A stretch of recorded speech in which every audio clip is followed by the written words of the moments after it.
All right, Pyke, a 46-point win over GWS tonight. How did that feel? Really good. I think the most important thing was that we got the win. Maybe in the end we would have liked to put a few more on them.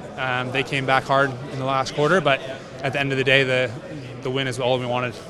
You look at the game, it was a very strong first half from the Swans, and then GWS really stepped it up and really, to their credit, stayed in the game in the second half. What was the message at three-quarter time when it seemed that they were sticking around and you guys needed to keep going?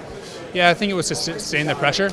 I think that's what's making us a great team during this 10-game run, is sustained pressure, and we probably didn't do that. But we'll address that during the week and hopefully try and bring that into our game against West Coast. You mentioned the 10 wins in a row, which is, of course, a record. It's been about 80 years since it's happened. Is that something that comes into consideration at all? Well, I think sometimes when you're winning games just and things aren't going the way you like, you sort of have to put it in context that winning's winning, and getting 10 of them in a row is important. So, it's not lost on the players. We certainly feel glad to be part of history. And how about your game today? Had a really tough task on Big Mummy, who you know very, very well. Seems like you broke even, I suppose. Both of you had a good game, but no one really dominated. How did you feel? Yeah, obviously I was really disappointed with the game in round one, and just wanted to come back and just break even with them this time around. It's sort of my second run on the park this week, and fortunately I felt really good. My legs felt great, so I was happy to be able to stick with them. And it was your second game back after having injury. How are you feeling out there? How's your fitness, and how are you feeling sort of in the ruck now?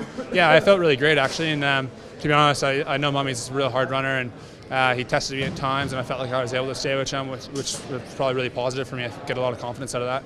And heading off to Perth next week against the Eagles, had a really narrow loss to Freo this afternoon. What are you expecting from them, and how tough is it to travel to Perth? It's really tough, but it's probably a trip that galvanizes the players. That said, they're an extremely tough outfit there. We don't take anything for granted at Patterson Stadium. They've got some fantastic players. Obviously, Nat Nui is up and going again, and I think Dean Cox out there again today. I don't know what he did, but he's an absolute superstar, so it'll be tough for us in the ruck, but we'll give it our best.